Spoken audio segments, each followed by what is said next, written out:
everyone. Welcome to another episode of The Fourtress, of a podcast about movies and TV shows and video games and lots of pop culture and nerd things. My name is Oscar. I'll be one of your hosts for today. And with me per use are your other three hosts, Alex, Brian, and Devin. Happy New Year, everyone. We're back. Woo-hoo! We're back. We made it another year. We are here. 2022, baby. Just traveling around the sun. So, shall we begin the new year with a good fresh set of news? Wow. Imagine not asking anybody how they've been doing. It's fine. How are you doing, Brian? I've been doing Brian, you know you can just great. speak for yourself on the podcast and talk, right? No, it's fine. We're ready to move on to the news. We don't care about the humans here on this podcast. Hey, we're here for the news and to give the people we're all what they doing want. things. Everyone's good. Everyone's here, though. That's what's important, is that everyone is here. Yeah, there's only going to be good news in 2022. This whole year is going to be way better than the last two. Oof, I'm not going to say that much yet. You just put a big... I'm going to put a stopper on that one. We'll see.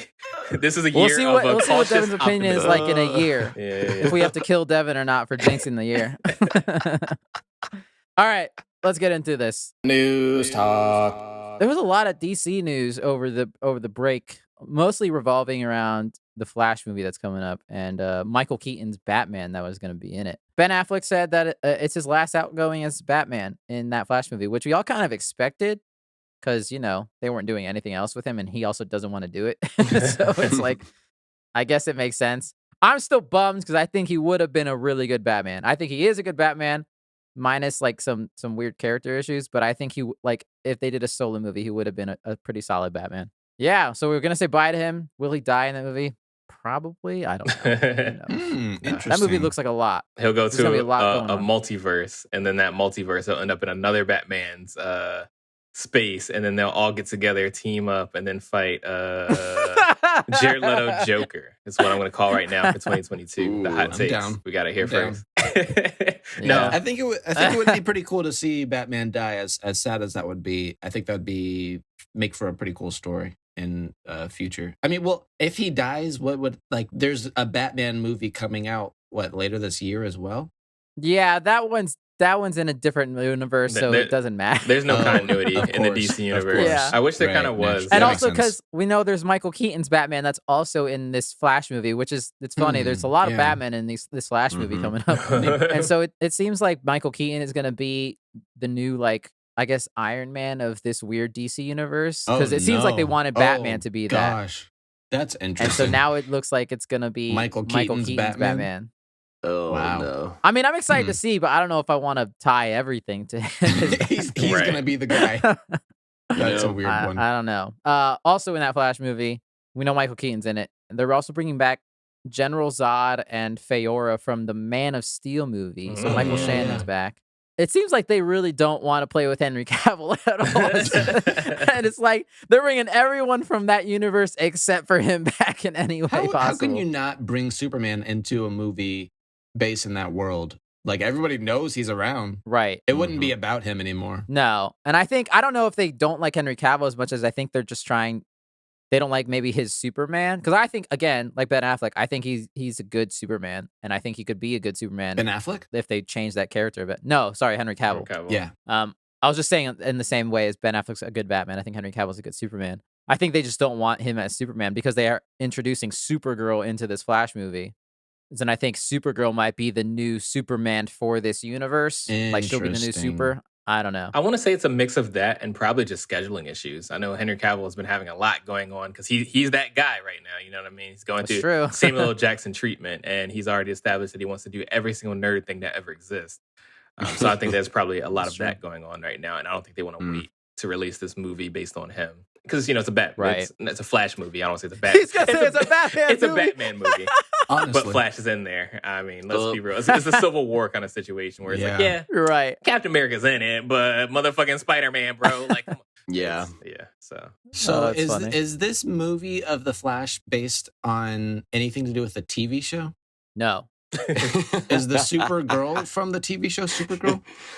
No. It's Oh, a okay. different actor. CW is going out of business, so no. None How of many that shit universes does DC Yeah, have CW going might on? be getting bought out. Oh boy. That's the problem. They don't know what the hell they're doing, so they're just doing Right. anything they can. Whatever That's sticks. what I And was it gonna seems say. like they're gonna use this Flash movie to kind of course correct and get rid of the rest of the Snyder stuff, which I'm upset about, but I understand why they're doing it. Oh, It wow. seems like they're gonna use this movie to course correct and kind of create a new universe where they can kind of pick what they want to keep and get rid of the rest. So like they'll probably keep Aquaman, obviously, or they'll probably keep Wonder Woman, but they're just gonna get rid of Batman and Superman, I guess, and all of the other Snyder stuff. It's so Interesting. I don't weird. know. What a weird choice. I can't explain You're it. gonna keep It's Gal just- Gadot, but you're not gonna keep fucking Henry Cavill. I don't know. That's real odd. It doesn't Wow. make any sense. It'll be a fun movie, but like it's okay because it's just inevitable that the next Flash movie or whatever they do, they'll just overwrite everything they did in this one. So because that's when how you're DC dealing with time operates. travel, it's true.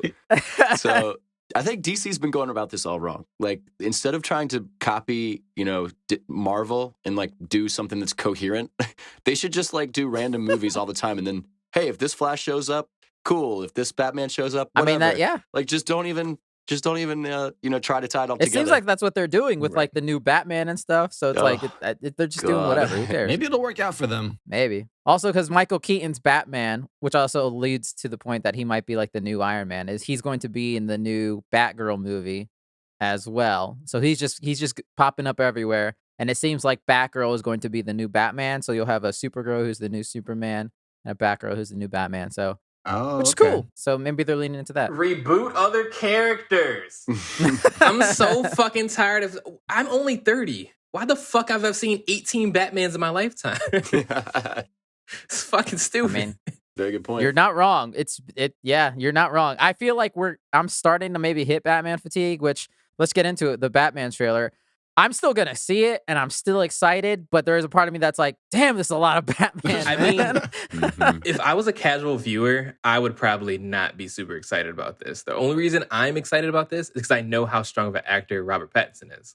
Right. And that's just knowing movies. So that kind of pisses me off that it's like, this could end up being not great only because people are just so tired of Batman when it's like, this is probably going to be a decent movie. Let me take that back. Let me take one step back. Robert Pattinson's going to do a really good job. Will this be a decent movie? Kind of I'm comes with hoping hit or so. miss. Like Matt Reeves is the director, and I've loved most of the shit he's done. Like those last two Planet of the Apes movies, I think are fucking amazing. And I trust him as a director and to create a story, and it looks good. It does look I pretty just cool. don't know if I'm gonna be sick of Batman. Yep. Like the goofy thing is that why do Michael Keaton in the other movie? Why establish him back as Batman when you're establishing a new Batman? Why not use the Flash movie to make him the Batman? It makes the no Captain damn Marvel sense. situation where you put Captain Fucking Marvel in the DC. movie before Captain Marvel gets her own movie. It makes no sense. Who would have thought if you should do something like that? I don't know. Only DC could do this. Like have a Flash movie coming out with one Batman and then having another Batman movie simultaneously. And people are like, wait, what are they doing? Like and when they're trying to copy something like the MCU too, it's just. Yeah, we're gonna get 3 Batman. I think the Flash is also coming out in the summer. We're gonna get 3 different Batman in the span of like 2 months. Right. And then also we're making Into the Batman verse. It's gonna be really good. It's got a black kid. He's black and Latino. It's gonna be fucking dope. We can't wait for that one. Oh yeah, and Yeah. in Brooklyn, the Brooklyn borough of Gotham. The Brooklyn Borough. Yeah. You know, the 5 boroughs of Gotham: Manhattan, Brooklyn, Queens. There's no way they're not looking over at No Way Home, Spider-Man, No Way Home, and saying, we could do that with Batman, except way shittier. Like, there's no way that they're not having those meetings I'm already. telling you, all the movies coming out now are gonna do exactly that from now on. Everyone took multiverse is gonna, they took the complete wrong thing from that movie, and every single suit is gonna make something way worse. It's gonna be awesome. It's gonna be a great year, guys. It's gonna be awesome. What a good year. Yeah, I mean the trailer it still looks good. I'm excited for Zoe Kravitz as Catwoman. The action looks pretty good. There's literally one scene in that trailer where he's fighting in the smoke. It looks straight out of an Arkham cutscene, which I'm both like, that's cool, but also it looks like an Arkham cutscene. So I don't know. It should be cool though. I'm excited. Yeah, I'm excited. Yeah, cautiously excited. Yeah. Mm-hmm. And then our last news story, Converse. They're celebrating the 25th anniversary of Pokemon by releasing some really cool and not lame looking shoes, according to Brian. I want to say, do you want my opinion? Oh yeah, Yo, got I'm to. here for the shoes. They look pretty fly. I feel like if I was 12 years old, I would get 2 pairs right now. But that's the thing. You're not 12 years old, and these This is the bitches thing. come in adult sizes. I mean, that's Yo, cool. I'm excited. I'm not really a Converse guy, but if I were, I would totally get them. And if I were 12, I would get them regardless. But I'm not really a Converse guy, so. But I think they're cool. They look cool. There's a few iterations. The standard black ones that have some Pokemon characters, the standard ones, the Jigglypuff, the starters from the original Gen 1. I don't know why it's Jigglypuff for one thing. Yeah, I mean, because she was big in the anime, maybe they thought that she's cute, whatever. You would thought they would You say, think it'd be like a Togepi though. right. I mean, Togepi wasn't until Gen 2, so that's why she might not be in it. They're not in Smash though. They're not in Smash. That's fair. Fair point as well. That's the cutoff. I don't know. They just don't look very inspired. It looks so easy of a cash grab to be like, we're just gonna put Pokemon on this black shoe. The end. I don't know. Them yellow Pikachu shoes Yeah, look pretty so damn those inspired do. the to yellow me. Pikachu kids shoes are my favorite. They're so freaking I'm talking cute. solely about these black boys. These black boys are rough. Yeah, see, I don't mind them. Yeah, they're basic as hell, but like I don't know what I would have expected. Alex, we Yeah. talked about that off air. The white ones where it looks like you can maybe color in the Pokemon. Yeah, That that's maybe what I'd has be a little into. bit more, of a draw. Yeah. Personally, Crazy different colors or something. Like, I don't know. I would love to see some fan made art Mhm. It's pretty cool. colored in sneakers. That would be and cool. then there's the children's shoes. It looks like with the Pikachu one with the ears on it and the tail on the back, and then the Dude, Jigglypuff ones that are just they're pink. They don't have any tail or if they anything. made those adult size, we'd see them everywhere, I think. I really hope they're adult Yeah. size. I want to see them come. They look like adult shoes. These look like adult shoes. No, the kid, No, the those kid, the Pikachu Jigglypuff and ones do Pokemon, not. the I was like, boy. Jigglypuff and Pikachu are not for adults. I said the Pikachu ones have Velcro on them. You telling me those are adult size? Those would be super cool as adult, but I think those are the only ones that are not adult, unfortunately. Yeah. Ugh. I don't We'll know. see. It's fun. I can't believe it's been 25 years of Pokemon. I also feel like Yeah. they did the 25th anniversary 5 years ago, so I guess I was wrong. It's kind That of must have weird. been the 20th anniversary. Yeah. It's like But every crazy, though. after you hit 20, every 5 years is a huge deal. It seems like It's meaningless. It seems like every time I turn around, there's another anniversary for something. Yes. It's Welcome true. to playing It's true. Sonic. All right, there it is. The first Sonic reference of the year. It took about 10 minutes to get Listen, to they Sonic. turned 30 last year. It was important. Yeah, it's true. They wanted to release that Frontiers game, but then they said, let's make it a little less crappy than it would have been. Oh. Anyways, that's it. Shall we move on to our main topic of the week? Let's Let's do it. begin. Let's do it. Here we are in another fortress. It's a fortress full of a lot of stuff from this past year. Let's just get straight to it. We got cool statues that the listeners cannot see because it's the fortress of Our The own best of the game year. awards. Best best. of next year. First of the year. Happy Oh, no. New Year. yes, listener, it is our best of the year quote unquote awards because we're good enough to give those out. And Yeah, screw the Oscars, the Emmys, Game of the Years, Yeah. whatever those are called. We got the Fortress of the Year. Fortress of There the you go. Year. I actually like Fortress There that. you Awards. go. Way better than the Game Awards. Yeah. we are the TFOAs, the FOAs. I love it less. So yeah, we're gonna just go around and talk about like our favorite moments and things of media, many forms of media, throughout this year. And then at the end, we're gonna give out some fun predictions for the coming year of 2022. So if you're hearing this in the future, let us know if we were right. So let's start out with I guess just a big one.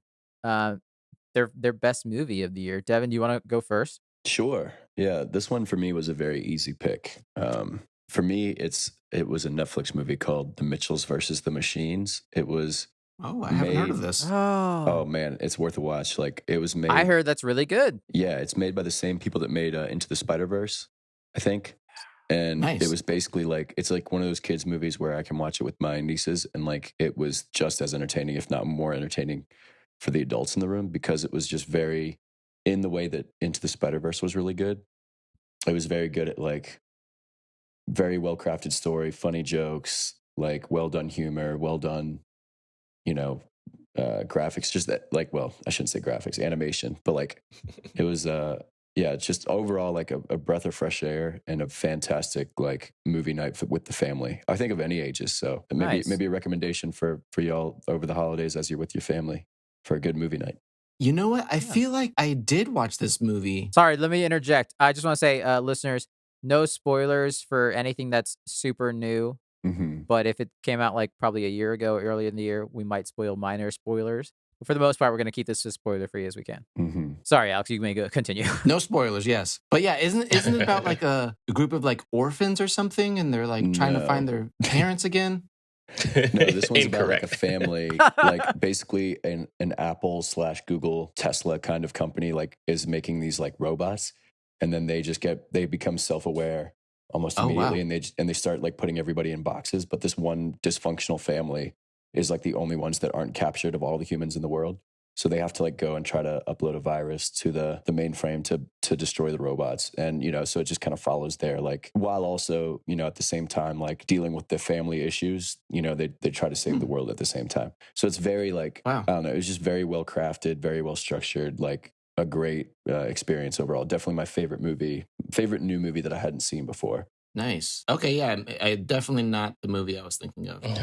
Yeah. And this didn't come out this year, but you still watched it this year, so it Yeah, counts. I We're saw it for the bending the first rules a time. bit. We're making it our own. Right. Yeah. Right. That's good. I have heard good things. I kind of forgot about it. It kind of went by pretty quickly, so I might have to go back and check that one out.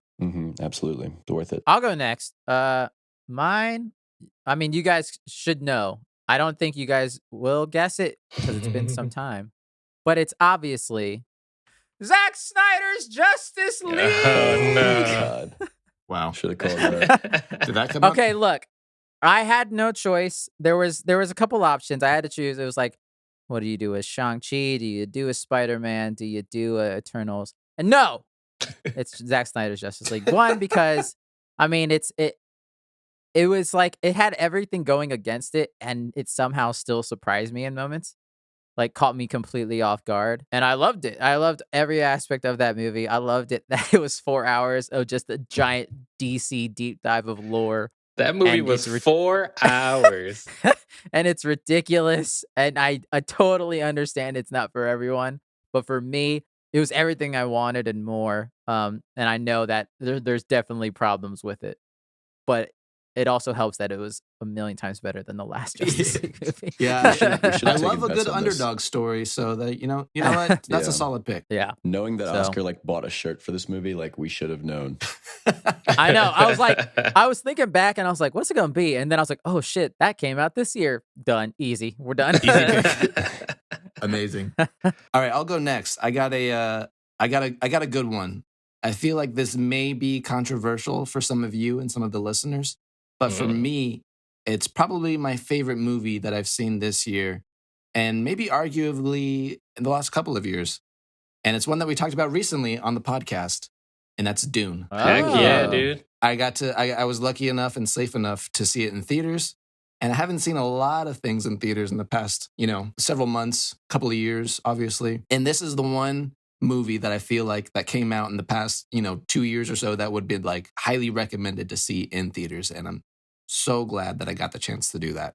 It was visually powerful as hell. As someone who works in the film industry and cinematography and lighting, it was just like a dream come true. It was just like seeing magic unfold on every image. Just the amount of like the sheer vastness of every shot, knowing that they shot everything not on stage but like actual outside in the element. Like Real outside. just the amount, the actual outside. It's hard to shoot things outside. There's a lot of variables. There's weather. The sun is not friendly or kind to the skin, and they had to wait for like the right conditions every single day just to start rolling the camera. That's why the man had that little umbrella. Yeah, that's why Holmes had the umbrella.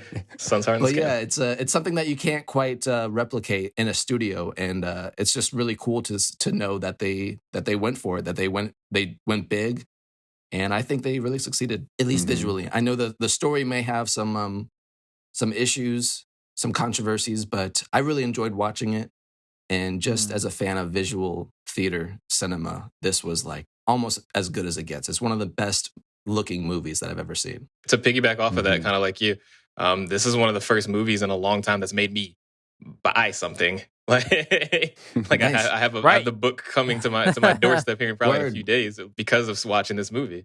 It actually interested me to want to deep dive a little bit further into that lore and things like that because it just really hit a spot that I wasn't expecting it to kind of hit, where I'm like, I feel like Star Wars. Like I like this. So Yeah. I'm excited to read the book, and hopefully it lives up and maybe even expands my appreciation for the movie that much more.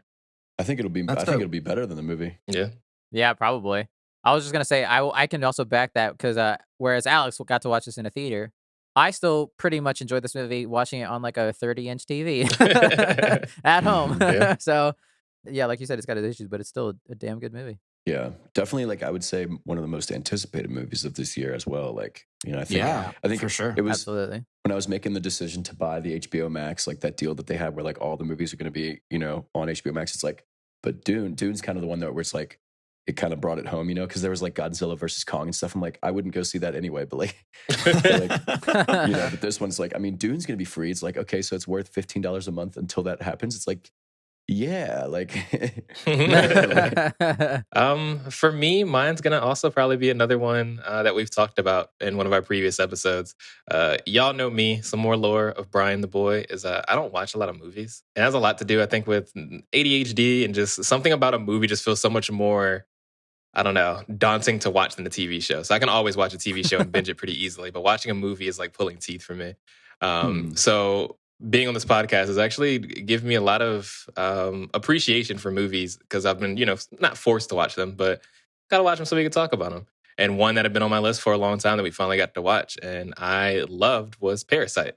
I think Nice. Parasite was one of my favorite movies this year, probably my favorite movie this year completely, just based on the way and how cleverly it kind of discussed some, allegories when it came down to it. I'm a big nerd when it comes to that kind of stuff. I love movies that have something to say, especially if they're able to do it very well. And even though this movie is quite on the nose, and not something that needs a Socratic seminar to discuss the intricacies of it, I think that's not to its detriment, and like more so the opposite, that it being so easy to kind of tell what the tropes and things were, but also kind of like so hard to know how deep they actually go, was kind of one of the best parts about this movie. Like I think it's a really well written movie if the whole audience can kind of understand what it's trying to say. I mean, Brian, you are Captain Capitalism. I am. Captain And by Capitalism. that, I mean you're the anti-Captain Capitalism. But the name People sounded do like better. to call me Elon Musk. Me and my bros, Bill Gates and Jeff Bezos, going to the moon. love to hang out in our Tesla, which is really weird. The Sonic the Hedgehog Twitter, sorry, this is a little bit off the rant, but the Sonic the Hedgehog Instagram randomly posted the Sonic the Hedgehog game in a Tesla. And then I don't know what's wrong with the person that owns that Instagram thing, but he was like, yeah, so I broke into a Tesla to get this photo. And I'm like, Sonic the Hedgehog Instagram, you good? Just incriminating You yourself. okay? Like, I don't know why they thought that caption was a good one. Anywho, I don't want a Tesla, and I don't really like Elon Musk that much. But yeah, that's why I love this movie, because it does talk about something that's important to me and that I didn't understand was like so much of an issue in Korean culture as much as it is in U.S. culture. Because yeah, I mean, we see it through an American lens, and that movie still, the shoe fits just as well over here as it does over there. In a lot of ways, it feels like more so, and it's just kind of scary. But no, I just really appreciate that movie for all it's worth, and I've loved the director for a while and watched some of those other movies as well. But that one just really that hit home on that class struggle, racism, all that kind of Yeah. the cool Brian, stuff. now I know you said you didn't want a Tesla, but look outside because you've got one right there What? in your parking lot. What? I do. Sonic is all yours. Sonic's No, all- I'm just kidding. I'm just gonna sit in the parking lot because I'm never gonna have that shit charged. That's your new home. It's worth Sonic and a Tesla. Nice. Do we want to go TV show next? Sure. Let's Is that do what we it. want Let's to go. Let's do that. I'll start out because I had a lot to choose from, and it was kind of difficult. But I'm gonna loophole because I'll pick something else There later. has been a lot of TV shows. So I'm gonna go with Superman and Lois. It was a show on the CW, Interesting. Oh, gross. but I will say it is the best damn looking CW show you've ever seen, and it doesn't feel like a traditional CW show that Devin would hate. No was coffee really shops. And I will say, because it's like only 12 episodes, it's not that filler full 24 season shit that most network shows do. And I will say the color palette, and the fact that they don't shoot it in Vancouver, they shoot it somewhere else in Canada. It looks movie quality. It looks very much they've been inspired by Man of Steel, and so Wow. it's kind of got that earthy look to it. The story is good. It's Superman, a grown Superman having to take care of his twin teenage sons. And so it's a story about parenthood and how you can't parent one child the same as the other, even if they are twins. They're two different people, and they are very much two different boys, his sons. It's very good. It's very heartfelt, but you also get a lot of the Superman action to it. I guess I would say one downgrade is I think they need to incorporate a little more Lois in it since it's called Superman and Lois. She gets her due, but there's a lot more time, obviously, to Superman doing Superman-y things. But I would say if you're interested, watch the pilot because that's where they put the most money, and it's not quite movie quality, but it's like damn good for TV. I mean, And that's I was surprising. very impressed by it, and the story is cool. It's a story that we haven't seen really with live action Superman, and there's also a cool moment where Superman gets to do something with his powers that we haven't seen on live action either. That's pretty cool. Oh, Um, was it walk around and cry or go to a coffee shop and cry? I was No, gonna I ask you, said Oscar, like, you know, I said you haven't seen yet, Devin. CW action. So yeah, there's. I know we said no spoilers, but I Um, need to know, and I'm never gonna watch this. Okay, fine. Little spoiler. He developed this. This was a power he Wait. got Let a me couple guess. years Let me in guess. comics. You're never gonna guess. But guess. Go ahead. Oh, Like I said, cry. something with his skin. And if you touch him, you can't touch him. Like his skin is like poisonous or something. Or maybe Yep. maybe his taste buds are like super tasteful, and he can taste all the ingredients. Did you see all the notes? There is an episode where he goes to the Great British Bake Off and he tries to be a judge. That's the Superman I want to see. No, but he does what is called a super flare, which is a new power he got a couple years back in the comics, where he basically uses all of this stored up energy he has in his body and just shoots it directly out, and it completely knocks him out as Superman. He has 0 powers for like a 24-hour damn. period. 24 hours. Yeah, for a long time. So it becomes Bro, a that's a plot bad point move. because he's no longer like Superman. He's just man just for a the man. next episode. This week on Man and Lois. Basically. But no, it's a really solid show, and I would say, yeah, do yourself a favor if you are interested in anything like this at all. Watch that pilot because it's good work, and they've redone his suit. It looks way better, and I think the guy who plays Superman, Tyler Hoechlin, he's a good Superman. Nice. Not crazy about his look all the time, but acting wise, he is a really solid good Superman. Yeah, I Nice. mean, CW shows notoriously suck. Is that the word Yeah. I'm looking for? Yes. Yeah, that's the word Yeah, I'm I think looking that's for. accurate. So the fact this even looks like it's pretty well budgeted is, I don't know, it's pretty. Just watch the trailer then. If not the pilot, watch the trailer for it. I mean, you've made me more interested than I ever would have been. I didn't even know this show came out, to be completely honest with you. I tend Yeah. to ignore these for that reason. They tend to be coffee shop cry movies or shows. Basically.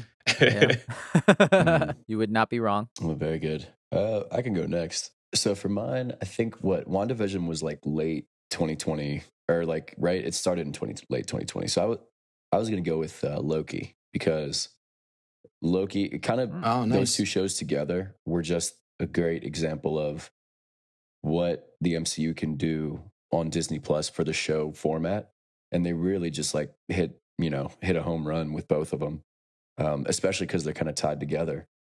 Falcon Winter Soldier, I think it would have been better if they started that one as the first one to set the bar lower, but because starting with WandaVision, they set the bar so fantastically high.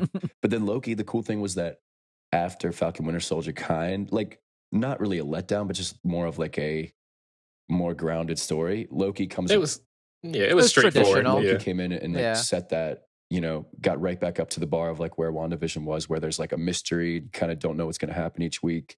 And that was kind of the fun thing about WandaVision and Loki was just kind of bringing back that kind of Game of Thrones energy of like really anticipating the next episode that you're going to watch and kind of wondering what's going to happen next. I haven't really experienced that with a lot of shows, in recent years. So I think that they really just did a great job with those two. And WandaVision especially, but Loki I think was more, firmly 2021, watching all of it in there. So yeah.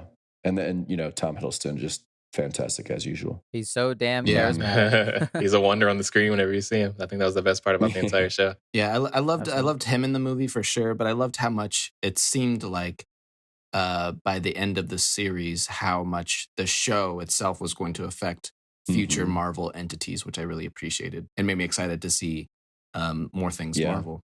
That was a great show. They just went hard into the multidimensional stuff. Like, as soon as Loki ended, it's like, oh, what if like now it's basically like you're playing with your own Marvel toys and anything you want to do. And then it's like, and then No Way Home comes out, which I don't know, maybe, I don't know, might have something like that. I don't know, but we don't know. but but yeah, it's just funny how they just leaned right, You don't like, know.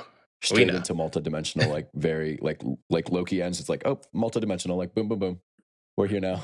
It is kind of crazy how these Marvel shows are now, yeah, like they did the thing. They're combining movie and TV medias as one whole story, and you need to watch these shows for the most part to understand what the fuck is Yeah. going on. They're getting to that weird. We're talking about metaverses. This might be one of the first metaverses is where you have to start. Yeah, We're gonna start playing PSP games and stuff to get the at full least the story. most successful. Right, right. Maybe in that case, maybe Kingdom Hearts was the first metaverse. That's for damn sure. Did they? Gotta They play didn't a- have any TV shows though. That would have sealed the deal. They need Not to. yet. We'll see. We'll I mean, find out. that's what 2022. the Wachowskis are trying to do the same thing with the Matrix. They're trying to make the video games tie in, which they did for a while. Even though the Matrix Online was bad. It's true. Well, I'll go next. One of my favorite shows that I watched the past year in 2021.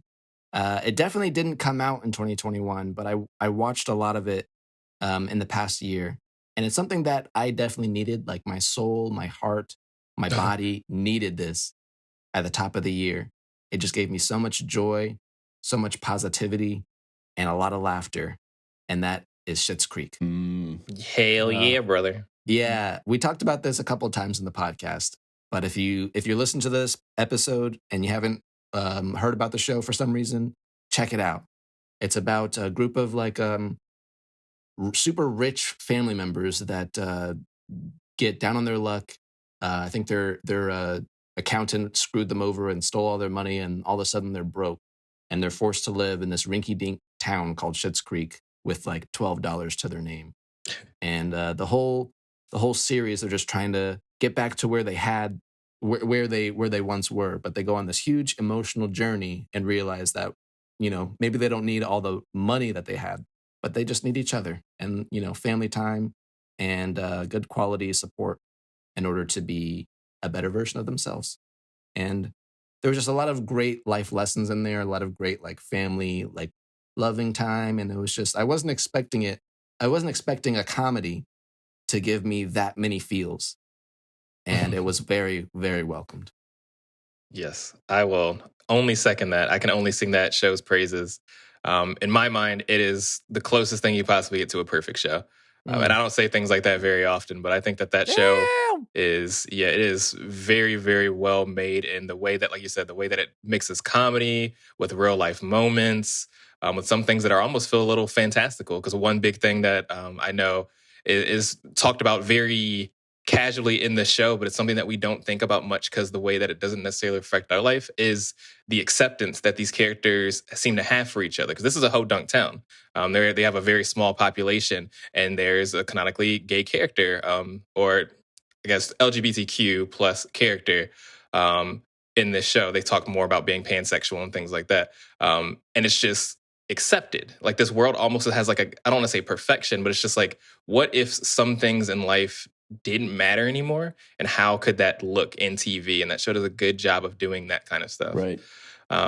Another thing that I love about it is the fact that it knew when to end. The thing that I hate most about TV shows is they don't know when to end. So they go too long, or they flop the ending. This show ends just perfectly in my mind. I got just enough what I needed. Yeah. The only Brian says in season 18 of Grey's Anatomy.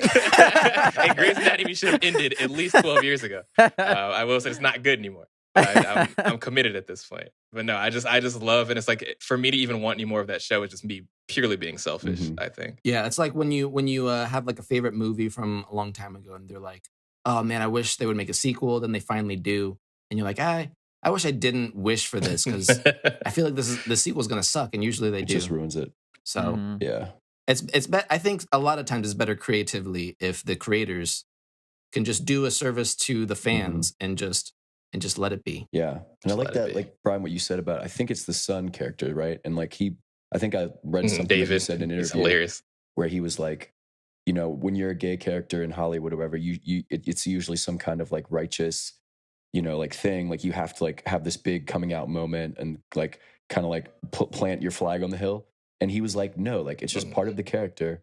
Just let it breathe by itself. And it's like this person is gay or whatever. And it's just like, don't draw too much attention to it, and it makes it for a better story all around. And I love that he has that Exactly. perspective on that. Yeah, I mean, we see a lot of those things with a lot of different, racial things, marginalized group issues, where you have to be fighting some sort of difficult fight when you're, to earn your place when you're, say, like a black character in an all-white cast or something like that. And it's like, why do you have to do things like that? And that's what's so important about, I think, having other voices in the writing room when you do these kind of things. And that's what people have been fighting for forever. But it's especially become a big thing now that people are like trying to be like, when you put black voices and things about black people, it shines more naturally and it feels better. When you put LGBTQ voices in these situations, same thing like that. We just got to work to do more of that, because that show really shows how well something can be handled when you allow people that aren't white dudes in suits to make the decision, Right. Yeah, I guess that's one of the only, like, I definitely agree with Brian. This is like as close to a perfect TV show as there may ever be. But I think one of the only issues that I wish could have been implemented in there is maybe like a better and or more black voices. There's I think only one black character in the show, which I think is a bit of a letdown. But again, like it's telling a great story. It's not a show about race. It's not a show about LGBTQ either. It's just a show about acceptance, and I think it succeeds on that for sure. And to second that, there's not also really probably a lot of black people in Canada, which is where the show was made. It is a very Canadian show. So I'll give it a pass. I'll give it a pass. I don't think there's black people out there, except for Drake, I guess. They could have brought him back. Actually, the guy that plays David was in an episode of Degrassi. Oh my God, are they in the same universe? Yeah, technically, I'm just saying. Let's go with yes. That's good. I still need to watch that show. I would highly recommend it. Yeah, I agree 100% with Alex on that one. But it's my turn now, which means I have to do something completely different. Also watch that show. Schitt's Creek. It's Degrassi now. Should be. No, one thing that I've been wanting to get back into and I've just been kind of ignoring because it's a little overwhelming is like the newer anime scene is becoming like a big thing. So I wanted to get into watching anime again. And I started this show actually fairly recently and I'm not done with it yet. But that show is called Hunter x Hunter, or as people that don't understand how the nomenclature works, Hunter x Hunter. But it's an anime series that's basically about it follows a young kid named Gon. He wants to be basically a demon hunter of some sort. He wants to be a hunter of like these big monsters and things. It's this elite class of not really soldiers, more like a job. Don't we all? Yeah, they all kind of get the same when it comes down to it. But it's basically, instead of having a job or going to the military, you have a job that you basically have like unlimited resources, do whatever you want, and you're supposed to be hunting monsters, exploring new areas, making history, finding history, like things like that. And each hunter can pick a different kind of like job they kind of want to do within the hunter class. But the biggest thing is you kind of have like, diplomatic immunity. You can go wherever you want. Everyone gives you free money and free stuff to do things. It sounds like the best video game ever. And it feels very video game throughout the show, which is kind of funny about it. Like the very first beginning arc is about Gon taking the test to do it.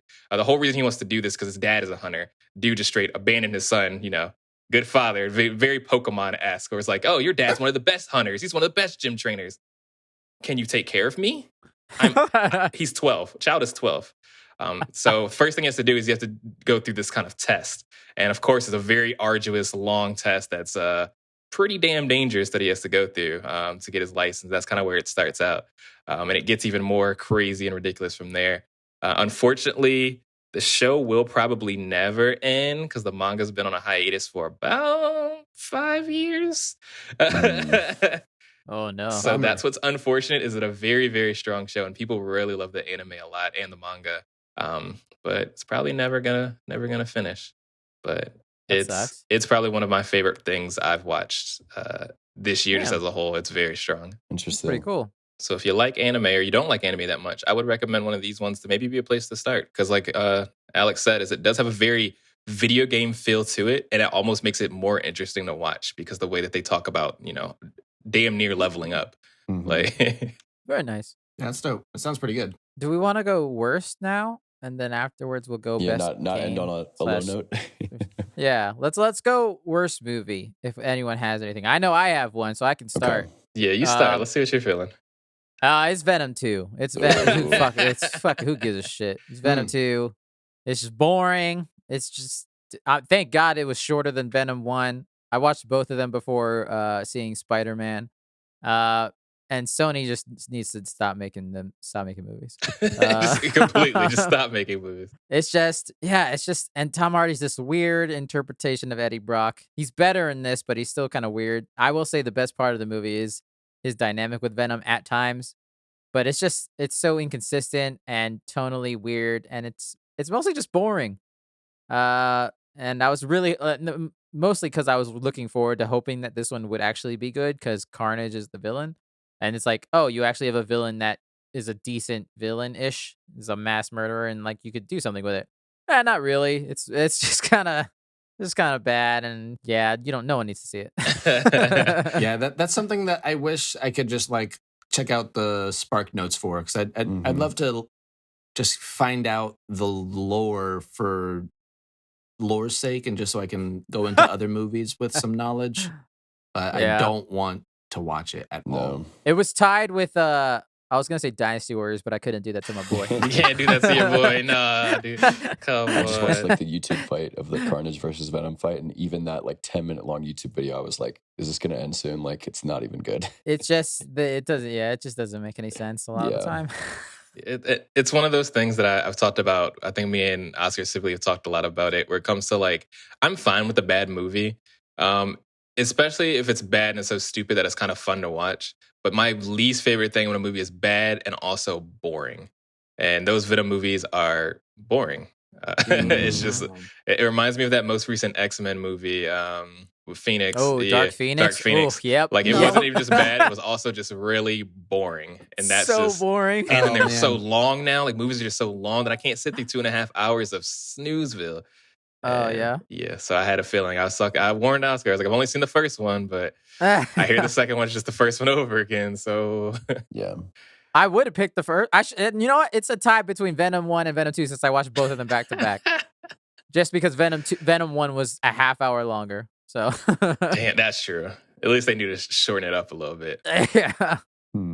I want to have like a worse category for myself, but I'm struggling. I can't think Also, of... not everyone has a worse, because I don't think anyone should try to watch bad shit. Yeah, I've been trying hard to watch and consume better content lately, but I can't. Yeah. Maybe I've watched a couple and just blacked them out of my memory forever. Exactly. That's what I was gonna say. Like, Maybe the time now. Like, usually I don't make time for like bad movies or stuff anymore, or bad shows or something. So it's tough to pick a worse one. But I think for me, I can pick a worse show, which like I'm not mad that I watched it, but it just kind of got very unrealistic when it started out as very grounded, and that was the first season of Fargo. It was very very quirky and very well done. Like, the story was like it very well acted, good writing, but like it goes from like it's about like a hitman kind of thing, and he goes from like killing a few people, and then at one point he's like killing an entire building of like mafia kind of types, and he just goes through this entire building like John Wick. And it's like this it started out so grounded and like so realistic, and then it goes to that point.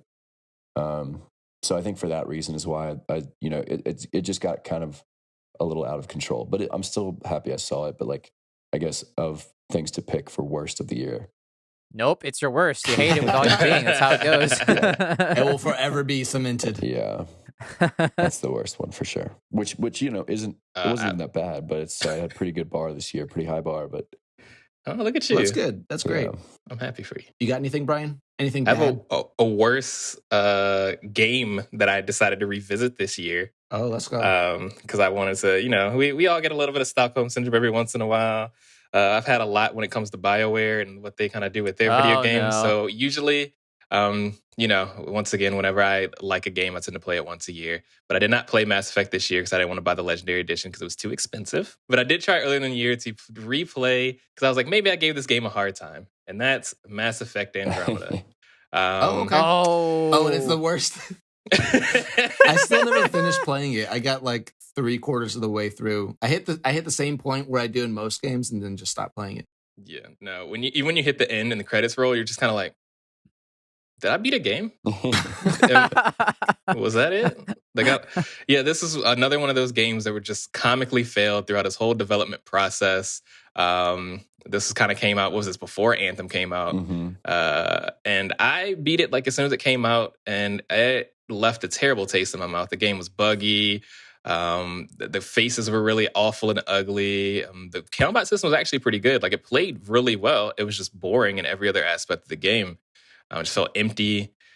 So I was like, maybe I've given it too hard of a try, too hard of an opinion the first time. Let me revisit it. Maybe I'm just bitter because Mass Effect 3 didn't go the way I wanted.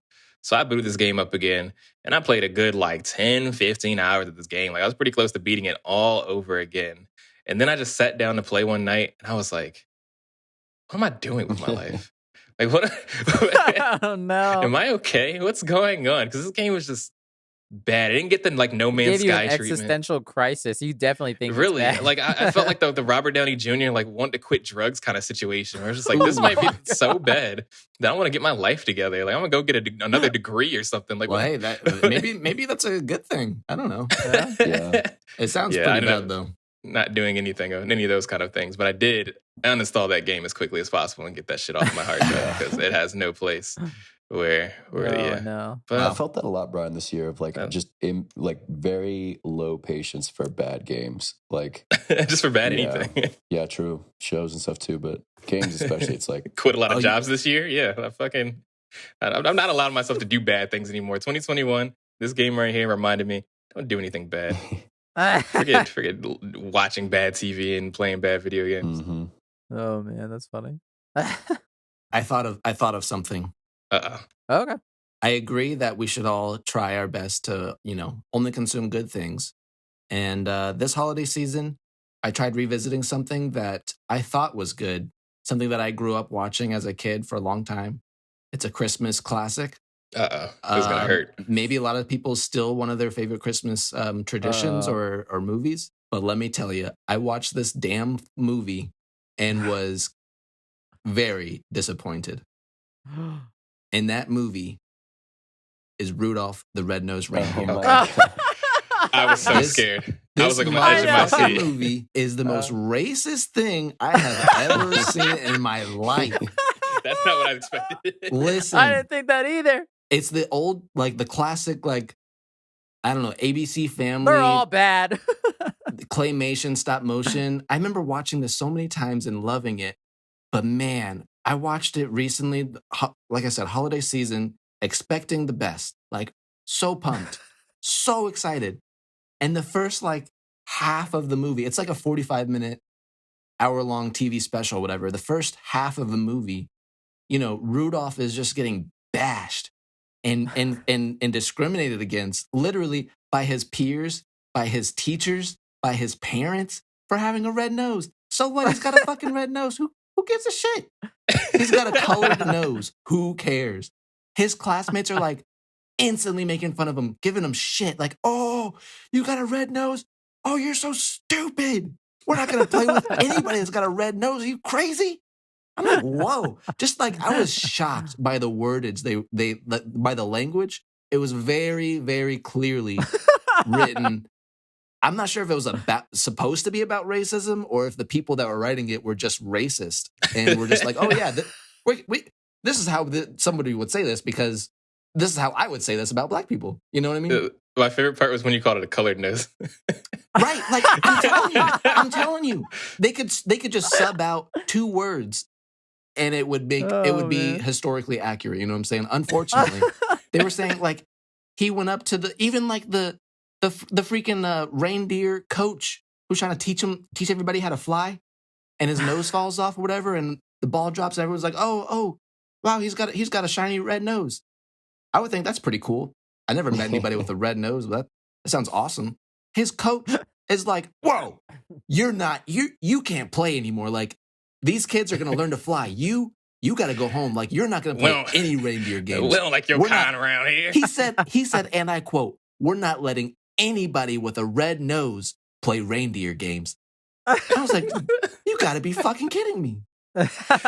It's not that I don't like those red-nosed motherfuckers. I just don't like they breathe the same air as me. I'm saying. And then motherfucking Santa Claus rolls up. You thinking, okay, well, Santa's jolly motherfucker. He's gonna be happy to see Rudolph, no matter what color his damn nose is. Nope. Nope. This motherfucker is more racist than the reindeer. He said, "Oh wow, it's too bad you got a red nose. I guess you can't ride on my sleigh. Bye." And he just leaves him. Wow. This little boy reindeer runs away from home because everyone is so racist to him, and he finds a dentist friend. That's another thing. This oh my god, this is making me so I'm sweating. So right many now. layers. I love this rant. This is my favorite. I'm thinking this is a damn holiday movie trying to make people spread joy, be happy. The first half of the movie, I'm sweating, stressed out. This elf wants to be a dentist. That's all he wants to do is just be a dentist. 2021, you should be whoever you want to be. And I'm watching a movie about someone being bashed because he wants to be a dentist. Like this head elf guy was just giving him the biggest crap because he didn't want to be an elf. He wanted to be a dentist. He didn't want to make toys. And you know what? He tried finagling himself to fit in. He's like, oh, well, since I'm not good at making toys, maybe I can just give all the dolls teeth, so I can fit in. And you know what the guy said? He said, that's a terrible idea. Dolls don't have teeth. So the little boy runs away. And by the end of the movie, you would think, okay, it has to be a happy ending. Everyone's going to apologize. They're going to be happily, they're going to come together and be like a giant family or whatever. Nope. No one apologizes for anything. They come back to the North Pole and everyone's like, oh, that's you with the red nose. What are you doing here? And then Santa's like, oh, hey, I remember you got the red nose. He was like, you know what? I could use that red nose, actually. Why don't you get on my sleigh? He doesn't say, sorry for being a dick to you. Sorry for discriminating against you. He says, oh, I could use you. I could exploit you. Let's do that. The end. The end. Mm-hmm. Bravo. Rudolph the Red-Nosed Bravo. Reindeer, worst movie of the year. I would watch a whole YouTube video on this. Man. Holy shit. You just changed my whole life My with that goodness. rant because I never read that. You were I gotta go absolutely take a right. shower now. That was Oh, that was really fantastic. upsetting for me. Yeah, so don't I watch love that how movie. like Let's stop you that did tradition. not know what to say for this, and then that came up. And that was just It just great. came to me because, like I said, I was upset with it. I had a moment. I had a couple moments, and then I threw it away, and then it just resurfaced. It all came kind of rushing back. So thank you for being here to support me, guys. I'm glad I got That was rough. Purely I was from the going to a heart. dark place, but I'm back now. All right, let's move on to I think like a best for like game, but also we're calling it like a game that's kind of got you through the year in any way, shape, or form. So we all know, like for me, this is basically like, a situation where, Messi should win the Ballon d'Or every single year, right? Like LeBron is always the MVP. We already know what game is the best one for me, but every once in a while you want to like show some love for somebody else. Like, Giannis, you want to let him win MVP sometimes, or like James Harden or something. So given that Rocket League is definitely, the best. The game that I had The the best most game of fun every with year? this year was when I moved in with my new roommates down in Charlotte. And you guys might hate me for this, but I had a lot of fun with him and like our college friends playing Warzone, Call of Duty Warzone. It was fun. Like it was it had like a sense of adventure, but the best part about it was when you would comically and hilariously like lose. Like Break your like legs. there'd be like one guy who takes out your entire team and like you're all screaming at each other and stuff. And like, I don't know. So I think like the sense of adventure, the huge map and like the kind of, like the ability for exploration there mixed with, and to be fair, I only ever played it with people I knew. So it kind of brought back that like, what's great about, co-op is like doing something with your friends. And I think failing is kind of more fun Hell yeah. than winning sometimes. Well, most of the time actually, because you'll be, you'll get wiped out and you'll just be laughing the whole time because you were so bad. I mean, that's just me. Like I'm very bad at it, but like, but just like having that kind of, fun adventure with everybody. And then, and then those moments, like we still talk about hilarious moments where like I was the last one left on the team and just doing goofy stuff, like things like that. So good entertainment every time you got on for sure. I mean, games that bring Nice. people together is awesome. Also, 100% hot agree with take. that. Yeah, as someone that I don't like battle royale games and I don't really like Call of Duty games. I do think Warzone is one of the best battle royales out. I think it is better than Wow. Fortnite. I think it's a little bit better than Apex even.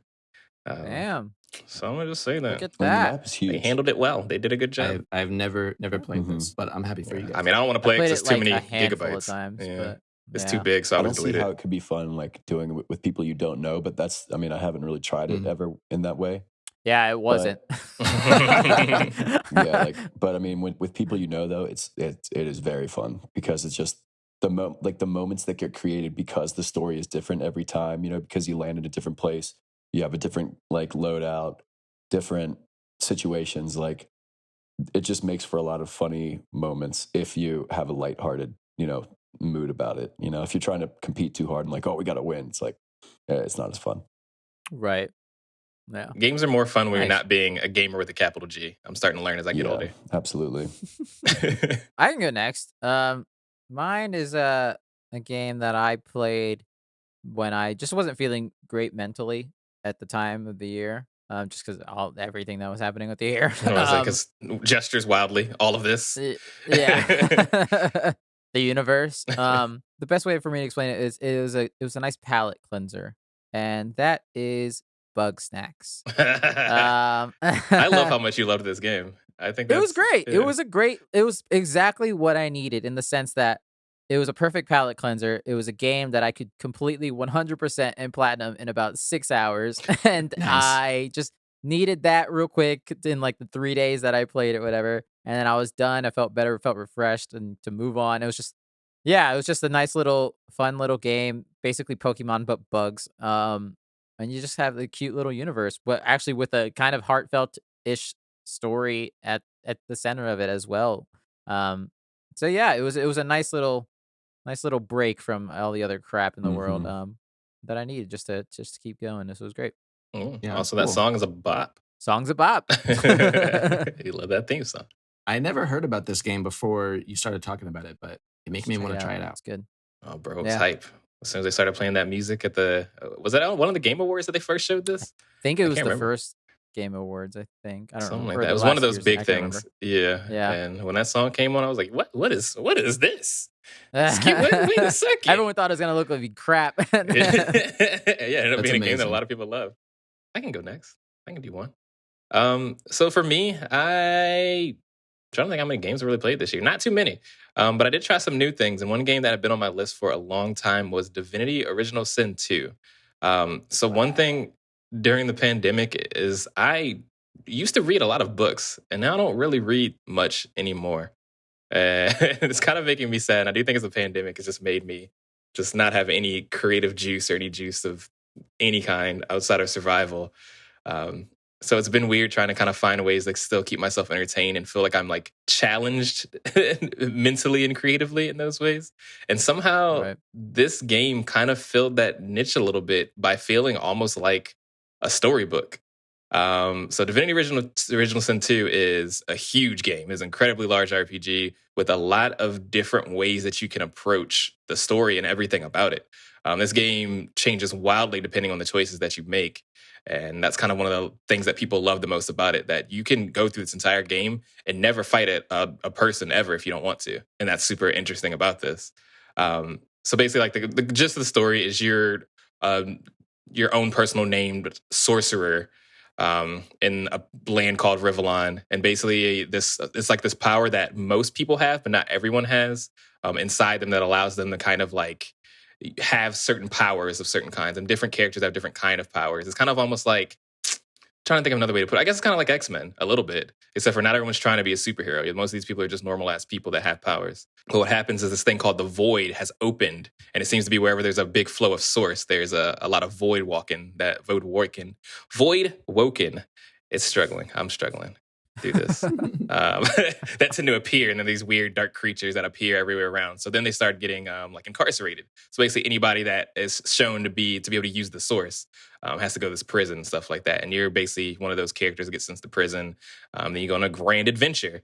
And I don't know, this game, like, there's a narrator throughout a lot of the game. Everything's voiced in the game. Every single interaction that you have is voiced by at least a narrator, if not your own character, which I think is super interesting. It's such a huge game to have all that, like the amount of voice actors they had to get and amount of work they had to do had to be astronomical to get through this game. But they did all of that. And yeah, a lot of it reads like you're reading like a Harry Potter book or something like that. So I basically played the akin of maybe a 5-book series in this game, and would highly recommend it to just about anyone that likes story, I think. And also people that like strategy. There's a lot of strategy that's involved in this game. It's pretty damn hard in a lot of places. But you can also turn the difficulty down if you're feeling like a little baby bitch. Yeah, I really want to play this game. I remember you talked about it before, and we talked about it off podcast a couple of times. I haven't downloaded it yet, but I really want to check it out. I think I'm it's, sure it'd be right up great my for alley. Switch. Yeah, I think so. Might be the next Switch game I get. We'll see. Ooh. Nice. Well, speaking of Switch games, you guys might already know my top game of the year, and that is none other than The Legend of Zelda: Breath of the Wild. I was wondering when you played This that game, I was game thinking about it. just keeps coming up in the podcast for me, just because it's so damn good. I was playing it. I don't know when it came out, but I feel like I've been playing it for like the past 3 to 5 years. And 2021, it's the best game of the year, hands down. It's also when I finally beat it. Yeah. I was about to Right, say. yeah. I play games in chunks, and then I get close to beating them, and then I put them down for a long time. Sometimes I never pick them up again. And I did that with this game several different times. But the last time that I picked it up, I was like, you know what? I'm going to fucking beat this game. And a couple months later, I did it. I feel like I explored so much of the world. I did so many side quests. I didn't get close to 100%ing it, but I played a lot of this game. I put a lot of fucking hours in, and I enjoyed every minute of it. I feel like a lot of games, the grind gets slow towards the end. If you after you beat the boss or whatever, and you still want to keep exploring, it's just not as fun. Every little aspect of this game gave me so much happiness and pleasure, from exploring the little crevices to seeing what's on a peak far away, and finally walking all the way over there and seeing the top of the view, and then flying all the way down to find some monsters and treasure to find. It's just so charming, and so many creative ways that you can travel around, that you can explore. And I wish that more games would look. I think they are. I think a lot of games are starting to look at this as a template for how game design should be thought about. And I think that's a good strategy. I don't think there's been one that's better than Breath of the Wild, but since it's come out, I've seen a lot of games that are kind of copying or cloning the game design. Right. Yeah. But yeah, best game I've played this year.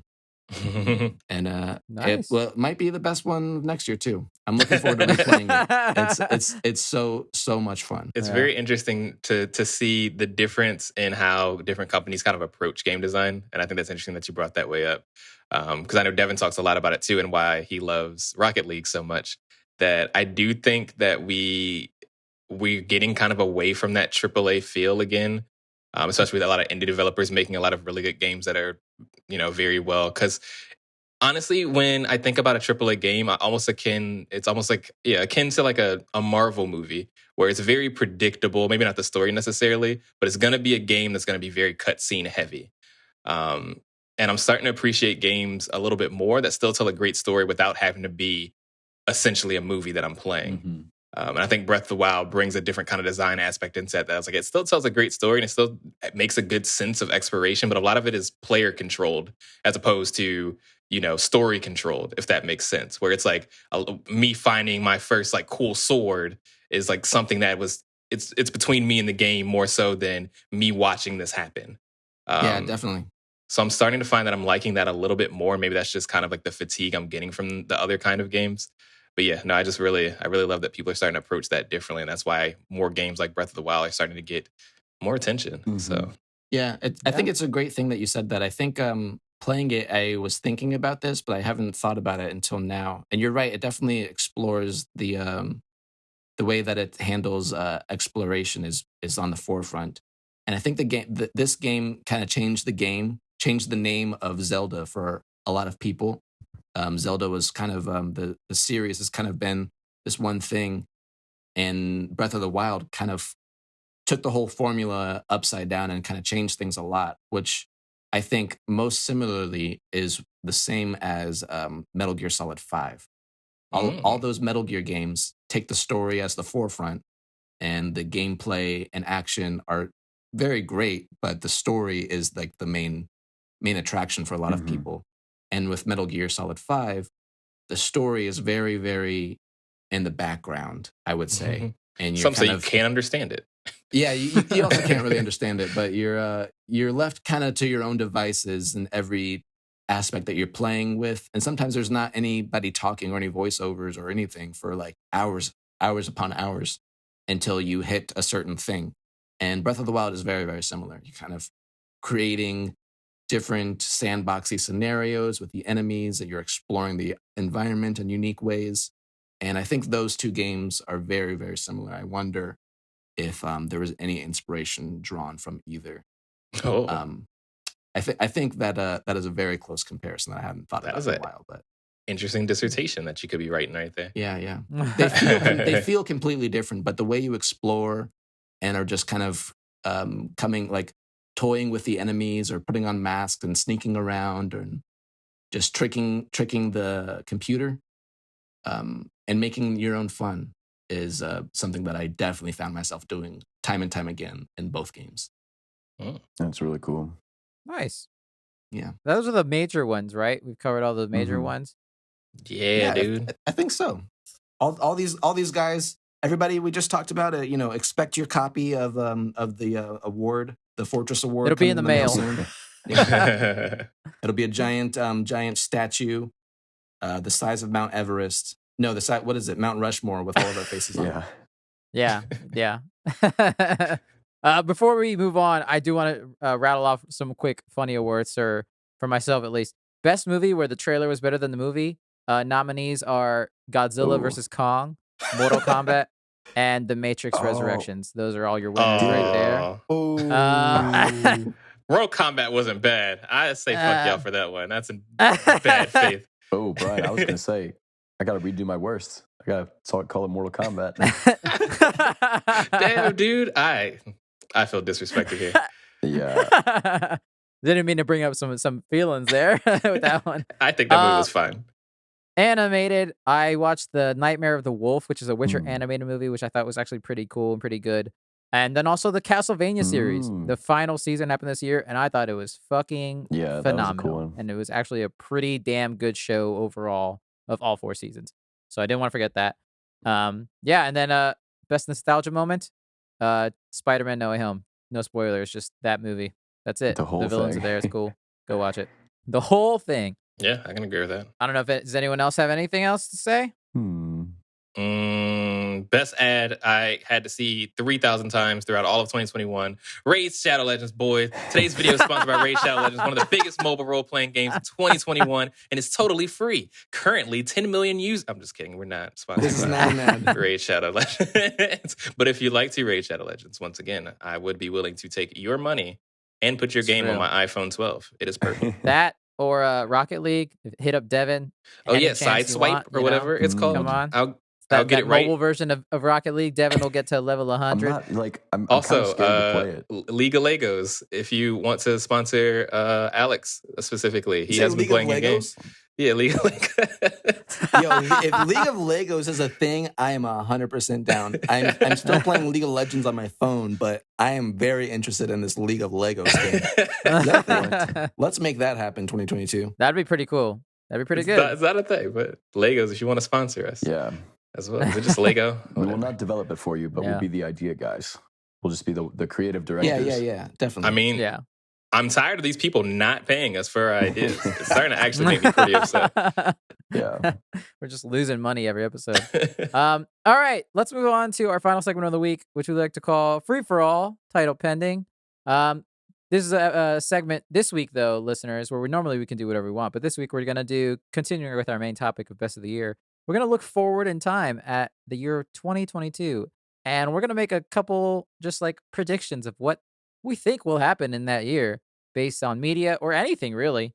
I will say right now, I'll start with one. this pandemic's probably still going to happen. It's going to be a thing in 2022. We're only going to add more Greek I letters. wish to otherwise, Need but more variants. who knows? Bleak. We're gonna have to, That's a bleak we're gonna have future. to switch to the Roman. Oh, Yeah, are we- no, we only got we got to go up. So who's got something else? We'll go up from there. All right, I'm gonna say it now. I am gonna predict game of the year for some outlets, whatever your favorite major outlet is. That's not us.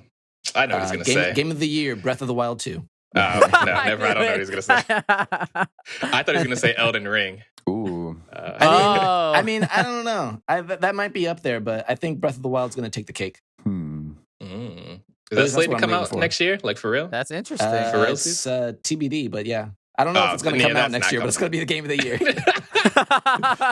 In his mind, it will be. Yeah. Hmm.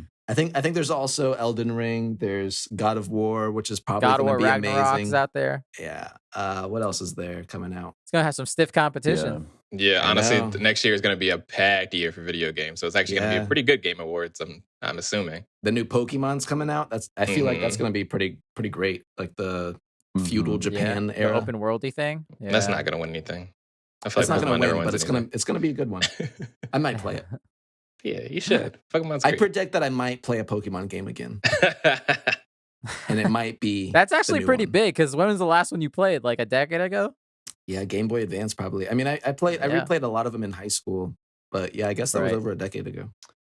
All right, I got a quick prediction for you guys. Okay, because of the failure of Cyberpunk 2077, I believe that we will see some more Witcher stuff from CD Projekt Red, whether it be a full new game or if it's Ooh. just like another Witcher 3 expansion, or maybe some kind of prequel game, or maybe a completely new Witcher property. You know, maybe they do like way earlier, back when the Witchers are at the height of their power. But I think, you know, when you have something that flops as hard as that, they usually go back to some, you know, some conservative, safe money making. And boy, would Yeah. they have easy money from me. Right. So Yeah, that would be a win. Yeah. I think that's a really great prediction that I hope comes true. yeah, I don't think that it's going to be out this year, but I think we're going to start seeing some buzz of like, oh, a new Witcher game in some way or fashion or form Yeah, from CD Projekt Red. I'm rooting for that. That sounds amazing. Yeah.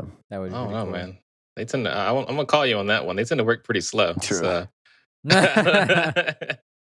But we'll He did see. say it wouldn't come out. We'll see one cinematic for a game that'll come out in about 8 Yeah. years. Right. Like first, they got to fix the console versions of Cyberpunk before they can even start talking about anything else. They still whipping people in the Nah, just crunch give it time up. right now. just move on. Throw in the towel. I have a prediction, and of course, that's to do with my favorite movie that's going to come out next year, and that is Sonic the Oh, Hedgehog boy. 2, of course. Oh boy. My prediction is that movie is going to get at least rated a 70% on Rotten Tomatoes. I'm gonna call it here now. It's Wow. going to be considered a decent movie. Nice. I had to look up to see what the first one was rated at, and that was a 63. So I think you You can break think- the 63 You easy. think it's going to be critically better? Yes, absolutely. Word. I told you, Idris Elba said that he is looking for the motivations of Knuckles, and that's enough to Get sell me right there. That's a man that's taking this shit seriously, and he deserves that paycheck. Mhm. Yeah. Shout out to him. That's dope. I am excited for that movie. Yeah, surprisingly. It's kind of weird that they made another one. But anyways, all right, I got another one. I predict that Doctor Strange in the Multiverse of Madness coming out in May is going to be just okay. Just okay. It's I'm- going to be just okay. I've never agreed with a prediction more. I don't know. It's just didn't like that first Doctor Strange. I'm hoping for better. Sam Raimi's the director. He did the first 3 OG Spider-Man Oh movies. wow. That's going to be amazing, So, I bet. I don't know. I disagree. But they I also love just Sam went Raimi. through these reshoots. It seems Ooh. like they're reshooting like a whole movie. I don't know. I'm not watching the trailer. I'll tell you that much. I feel like I'm not going to watch any more Marvel trailers. Yeah, agreed. I don't want to see the That trailer. might be anymore. for the best. Unless you Y'all want to see gonna the skip movie. a lot of sections of this podcast. I don't know. We'll see. We'll see how I feel in a couple weeks. I don't know. Yeah. My opinion might change, but as of now, I haven't seen the trailer yet. I was about to say, I was like, the trailer's out, and I don't think it spoils that much yet. No. When trailer Okay. 2 or trailer 3 comes out, I'm Trailer sure it's going 2 to show the will. whole movie. Yeah. Okay, yeah, okay. That's fair. Thanks for the note. Maybe I'll watch the first one. Yeah. I was too. I just didn't know I was. Yeah, I was, that's fair. No Way Home is the same way, though, where the first one was fine, and then the next two were like, oh, or next one was like, Same thing with The Yeah. Matrix. Yep. yeah, They that's just said, the "Fuck it." movie. Like, That is, Yeah. this is kind of a good question for 2022. Do you guys think that the MCU will start dropping off a little bit because of how chaotic it's getting? Nope. Or do you think, like, because I feel like they're only going up. I agree. think so? I think they're only going Based up. on how much money Spider-Man just made, no. Disney doesn't go down. They don't take L's. yeah, I just feel They like say some no point to there's going no's. to be some kind of like audience fatigue where we're just kind of done with it. But I don't think it's head. It should be now. Personally, I'm I there. mean, Yeah, I that feel is like we kind happening, of almost but experienced it now, Mhm. but There's steam rolling through you. Yeah, I will be interested to see how like Miss Marvel, She-Hulk, and Moon Knight, which are like little lesser known characters, how those are accepted by audiences. Here's That's I'm gonna gonna make be a the I'm gonna make a question. prediction on that. I think Moon Knight's gonna be considered good, but it's gonna disappear off the face of the earth. For some reason, they're just not gonna ever touch it ever again. I think Fair. Miss Marvel is gonna be a one and done. People are generally not gonna like it. I'm not sure where I want to put She-Hulk yet. I have to actually see when they like release what characters will look like and stuff. I'm kind of Yeah. excited for that one. Like Actually, I'm interested so, in yeah. it, but I'm not That sure. one they're might gonna be be the one good. I'm most excited for. After seeing Shang-Chi, that was like one of my favorite Marvel movies. And I didn't know anything about the character, never even heard of him before. And I feel like they're going to do pretty well with these not top tier heroes just because, I don't know, they're just getting really good at making movies. And when you have like such a clean palette, I guess you could say, Right. as a consumer, it's a more exciting for me to go in not knowing or having like as big of expectations. Mhm. Yeah. Ever since Guardians of the Galaxy, I felt that way as well. But I was Yeah. like, these are characters I've never even heard of before. And now they're some of my favorite characters. True. So I think especially with Miss Marvel, she's like a brand new individual. I think that might be one of the better ones. Yeah. I think it's gonna. We'll see how the kid aspect of the show goes over, considering it seems she's a child and it's going to be more kid friendly. I feel. Right. We'll see how that works. interesting. I loved her in the Alright. Avengers game. She was one of my favorite parts of it. But Yeah. She's probably the best part of it. right. I got one. Mandalorian season 3. Well, this is not maybe a prediction, but it's one I hope. We're no baby Grogu in the entire season. You hope for that? That's You what don't I'm think so? gonna say right now. What I kind of think he's- monster are you? I think he's gone. I think it Nah. makes a better story. Based off the ending of the Boo. last season, I think it's a better story. I think I'm gonna make a prediction on this. He'll show up only in the last episode. Yeah. I would Last be- I would episode second or that. like a post credits type of thing for Mhm. sure. Yeah, I mean, I think because the way it ended season 2, I think it's going to be more about Dan Djarin going like with Bo-Katan to Mandalore Yeah. and like dealing with that succession and everything. So I think that's probably going to be the story of season 3. Not a lot of space for Grogu, but that dynamic though, that like father-son dynamic is going to be sorely missed. It's gonna be missed, but then like if you bring him back immediately, it's gonna make that last episode meaningless. True. I'm okay with true. him not being in it. I'm really excited about the Mandalore story. I think He's a genocidal maniac. He deserves to be gone. Get him out of here. It's very What if true. they just keep on making Mandalorian seasons and then eventually they just overwrite what happened in the sequel trilogy? Oh no. No. And like Luke Skywalker does How not did- become a fuck. How did we get here again? I'm just saying.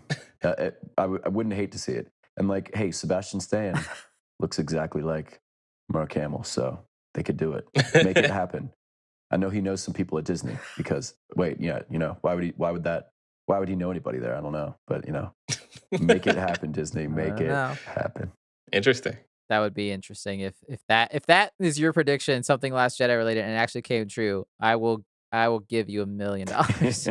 Damn, son. I No, will we give you set on that $8. one. I'll give you $1. Pat on the back. I would be happy to see it. Yeah. Is that it? Does anyone else have any giant earth-changing revelations? I did learn that Dynasty Warriors 9 Empires comes out in February. I didn't know that was a game that was on the I list. don't care about Empires. Who cares? Oh, is that a weird offshoot? Yeah, that's a weird, different gameplay. It's not S button mashy. Boo. Yeah, cool. I think that's it then. Those are some of our fun little 2022 predictions. Obviously, we're hoping that other good things happen. But we'll see. We'll see whose predictions land and who gets all the free parking money. Right. It's We true. gotta bet this on something at some The point. one who gets the most gets that Tesla in Brian's parking lot. It's not charged, but it's got Sonic on there. You can email us at thefortressof@gmail.com. Fortress spelled F-O-U-R. Feel free to email us any questions or feedback you have, or any recommendations about the show that we can talk about in the future. You can also follow us on Twitter and Instagram at The Fortress of, and the YouTube channel, The Fortress of. Yeah. Yeah. Thanks for listening, guys. Happy New Year. And if anybody wants to follow me, you can check me out on Instagram at AlexIsAnAlien. Nice. And also, if you'd like to follow me, you can follow me on Facebook at ITZ by the way, or on Instagram at ITZ_by the way, or on twitch.tv/by the way X for some great Sonic content. Yeah, boy. Yeah, boy. And you know me, you can, I don't know, just look at my name and It's a new year. happy holidays. The new year, but this gimmick will happy holidays. Beaten down. Yeah. He's so defeated. Tell your friends, tell your family, tell your grandma, tell your cat. Thank you, Brian, for the art. Thank you, Alex, for the music. Devin, thank you for being here for another year, even though you want to die right now in this very moment. Yeah, put a coat on. It's cold out there. Yeah, shorts. Thank you for taking over, because I was just gonna sit there. Sure, it's gonna be shorts. Yeah, it's not even shorts. anywhere as to what it was before. Oh man, yeah, that merch is dope though. I can already see it. All right. Thanks for listening, everyone. We'll see you here next week in another episode of The Fortress of.